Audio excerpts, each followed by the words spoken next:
네, 안녕하세요. 이번에는 고대 정치 사상 파트를 볼 건데요. 거기에서 이제 나오는 학장인 플라톤과 아리스토텔레스에 대해서 알아볼 것입니다.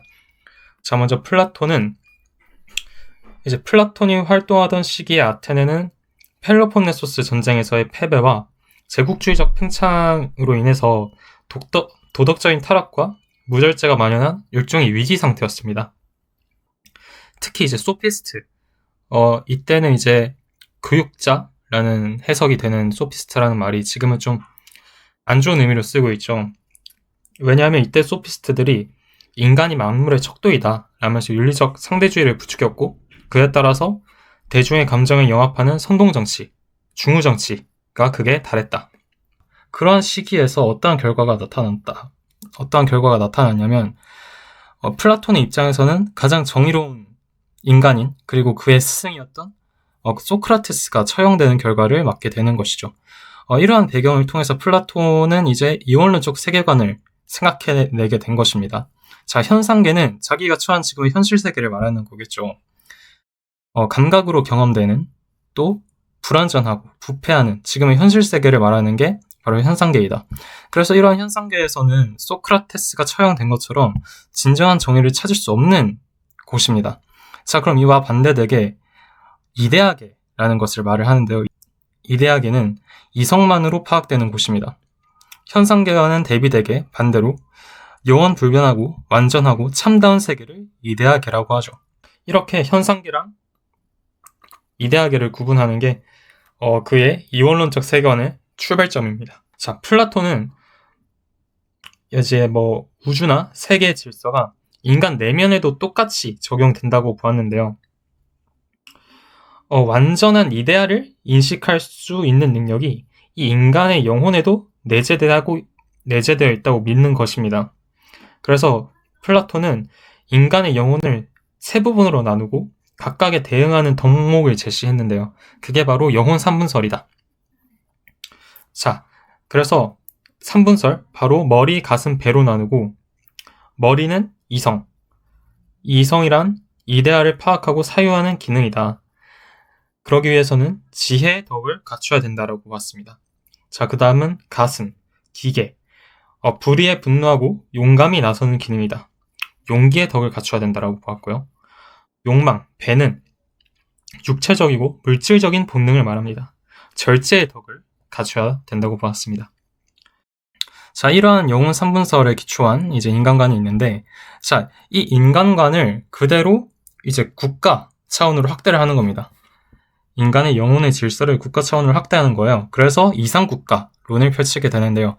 자, 머리는 이제 아까 지혜의 덕이 중요하다고 했잖아요. 그래서 여기에서는 통치자 계급이 나타나게 된다. 그래서 통치자 계급으로서 통치자들은 이데아를 통찰하는 그러한 역할을 하게 되고요. 자, 그 다음 이 불의에 분노하고 용감히 나서는 기능인 기계에서는 용기의 덕이 필요하다 했습니다. 이 기능을 제대로 발휘하는 계급은 바로 수호자 계급이다. 그래서 수호자 계급은 국가를 방해하는 역할을 해야 되고, 또 마지막으로 욕망을 절제하는 이러한 인간관의 기초에서는 생산자 계급이 이제 나타나게 된다. 생산자 계급은 경제적 부를 생산하는 역할을 하게 된다라는 것입니다. 자, 이러한 내용을 토대로 이제 이상적인 인간은 무엇이냐라고 생각을 해보면, 바로 이 영혼 3분설에 기초한 이성과 기계 욕망이 있잖아요. 여기에서 이성을 잘 조절해가지고 이성을 통해서 기계와 욕망을 잘 조절해서 이 세 영혼이 완벽하게 조화를 이룬 사람을 뜻합니다. 자, 이게 바로 이상적인 인간이고요. 또 정의, 플라톤이 말하는 정의는 무엇이냐? 자, 개인에게 있어서는 이 세 가지 영혼이 완벽하게 조화를 이룬 사람, 영혼의 질서가 잡힌 상태, 그러한 상태가 실천된 것이 바로 정의가 실천됐다라고 보는 것입니다. 자, 그럼 국가에 있어서는 어떨까요? 자, 국가에 있어서는 그 개인과 마찬가지로 이 세 가지의 계급이 있잖아요. 각 계급이 자기의 직분에만 전념한 상태를 말합니다.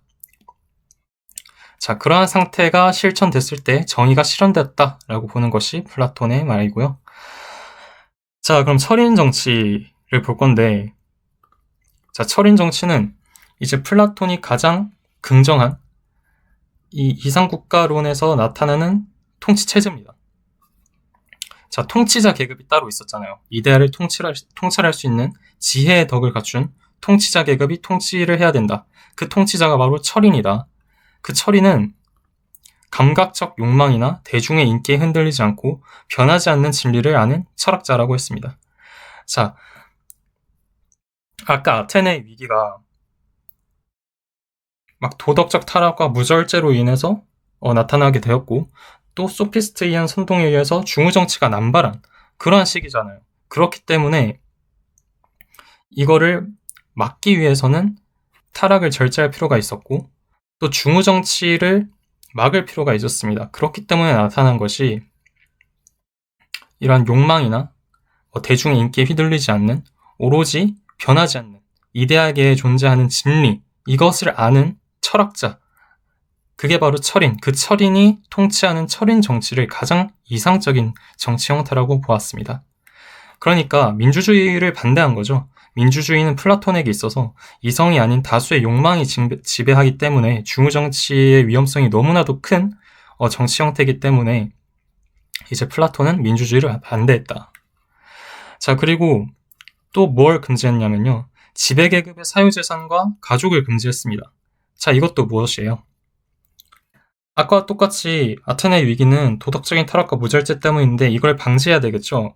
그렇기 때문에 부패와 파벌을 차단하고 공공선에만 헌신할 수 있게 하려는 것입니다.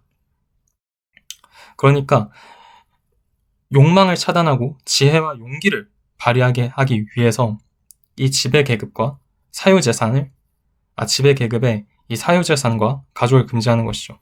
사유재산을 통해서 욕망이라던가 또 부패가 나타나고 가족으로 인해서 파벌이라던가 세습 이런 게 나타나게 되니까 이걸 싹 다 금지시킨 거죠.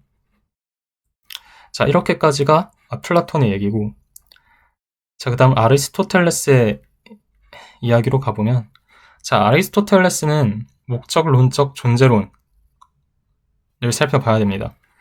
자, 아리스토텔레스의 사상의 가장 전제가 되는 부분이라고 할 수 있어요.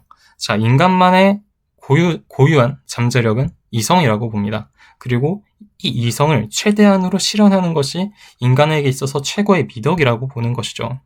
하지만 인간은 자족하지 못하는 존재로 아리스토텔레스는 보고 있기 때문에 이 생존을 위해서는 가족을 이루다 보니까 결국엔 국가라는 정치적 결사체가 형성된다고 봅니다. 그러니까 자연적으로 형성된다. 이 국가라는 것은 자연적으로 귀결되는 것이다 라고 보고 있습니다. 그러니까 이 국가라는 형태 자체가 자연적인 것이다 보니까 이 인간의 본성인 이성 자체도 이제 자연적인 거잖아요. 이런 인간의 이성을 최고로 실현시킬 수 있는 것이 결국에는 국가 안에서 살아갈 때에만 인간의 본성이 최대한으로 실현이 된다 라고 보는 것이 바로 아리스토텔레스입니다. 이러한 맥락에서 인간은 정치적 동물이라는 말이 등장하게 된 것입니다. 자, 그러면 이런 목적론적 존재론 아래에서 이제 고전적 공화주의를 볼 건데요. 자, 인간은 정치적 동물이라 했으니까 결국 인간은 정치를 하는 동물이잖아요. 그럼 인간은 모두 정치를 해야 된다. 그렇기 때문에 아리스토텔레스의 입장에서 자유롭다라는 의미는 정치에 참여한다와 같습니다. 즉, 모든 인간들은 스스로를 통치해야 된다. 스스로 정치에 참여해야 된다. 자치를 해야 된다라는 것이죠. 그러니까 정치 참여는 인간이 최고의 도덕적 존재로 완성되기 위한 필수적인 조건이다 라고 보았습니다. 자, 근데 여기서 문제가 있죠. 모든 인간들이 365일 같은 사람들이 매일매일 통치를 할 수가 없다. 누군가는 또 피치자가 돼야 되기도 하고, 그렇기 때문에 생각해낸 게 무엇이다? 이 자유시민들이 교대로 통치한다. 번갈아가면서 통치를 한다는 거죠. 누구는 이번에 통치자하고, 누구는 피치자하고, 피치자였던 사람은 그 다음에 통치자 해보고, 이게 추첨과 선발의 제도 등을 통해서 계속해서 교대로 통치를 하게 됩니다. 그럼 결국에 이 아리스토텔레스의 입장에서 시민이 갖춰야 될 능력은 두 가지예요. 피치자의 복종 능력도 있어야 될 것이고, 통치자의 통치능력도 있어야 될 것이다. 두 가지가 모두 있어야 된다는 것이죠. 자, 그럼 이 피치자의 복종 능력은 무엇이냐? 바로 품성적인 덕이다. 자, 품성적인 덕이라 함은 용기, 절제, 정의 이런 것들을 일컫습니다. 자, 이것은 어떻게 함양을 시키냐? 중용의 반복적 실천으로 함양을 시킨다. 자, 이게 무슨 말이냐면 중용이라 함은 이제 너무 지나치거나 너무 모자라거나 이 사이의 균형을 찾아가는 것이 중용이에요.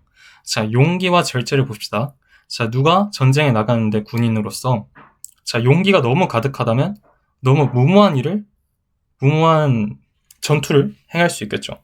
하지만 절제가 너무 강하다 보면은 제대로 싸우지도 않고 너무 조심스러울 수도 있습니다. 그렇기 때문에 이 간극을 잘 찾아서 중용을 해야 된다는 것이죠. 그리고 이것을 반복적으로 실천하면서 그 중간 지점을 합리적으로 찾아낼 수가 있다. 그게 바로 품성적인 덕을 함양시키는 길인 것입니다. 그래서 품성적인 덕은 중용의 반복적인 실천으로 함양된다라고 하는 거고요. 자, 그럼 통치자의 통치 능력은 무엇이냐? 품성적인 덕과 지성적인 덕이 함께 발휘되는 것이 바로 통치자의 능력이다. 자, 통치자의 통치 능력은 결국에 자기가 피치자로서의 느꼈던 것을 알아야 자기가 통치를 할 수 있을 거 아니에요. 어떻게 보면 역지사지라는 것이죠. 내가 지배를 받아봤으니까 거기에서 배운 것들로 이제 통치자가 되었을 때 제대로 된 통치를 할 수 있다는 것이죠. 그렇기 때문에 품성적인 덕은 기초적으로 무조건 필요하다는 덕이고요. 자, 그리고 여기에 더해지는 것이 통치자의 통치 능력으로서 지성적인 덕이 더해져야 된다. 지성적인 덕은 실천적인 지혜입니다. 결국에 통치자는 정책 집행이라던가 이런 것들을 실천적으로 해야 되기 때문에 이런 실천적인 지혜가 깃들어져 있어야 된다는 것이죠. 그리고 이러한 지성적인 덕은 교육으로서 이제 함양을 한다라고 하는 것입니다. 자, 그럼 이런 고정적 공화주의 아래에서 이 아리스토텔레스는 현실적으로 칠선의 국가는 무엇일까라고 생각을 했습니다. 플라톤의 경우 그 철인 정치라는 것이 사실 현실적이지가 못하잖아요. 그런 철인을 찾는다는 게 힘듭니다. 철인이 진짜로 존재하는지도 솔직히 현실적으로 가능한지도 모르겠고, 그렇기 때문에 아리스토텔레스는 현실적으로 최선의 국가로서는 이 혼합 정치다. 다른 말로 폴리티다 라고 보았습니다. 자, 이 폴리티의 특성으로 또 중용이라는 말이 나오는데요.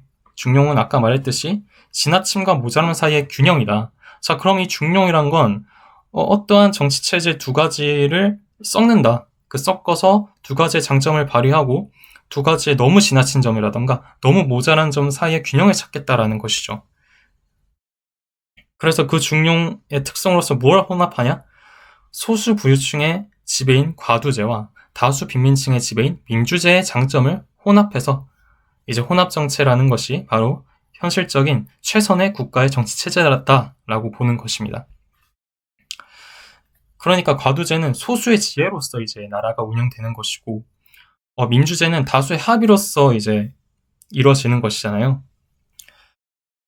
그런데 과두제는 그 소수 지배다 보니까 거기에 의한 단점이 있을 것이고, 민주제 같은 경우엔 다수 빈민층의 지배이다 보니까 이제 중우제의 약점이 있을 것입니다. 그렇기 때문에 이 두 가지의 지나침과 모자람 사이에 균형을 찾아가는 중용을 통해서 이 혼합정체라는 것, 소수의 지혜와 다수의 합의라는 두 가지의 강점을 합한 혼합정체가 이제 최선의 국가다라고 보았습니다.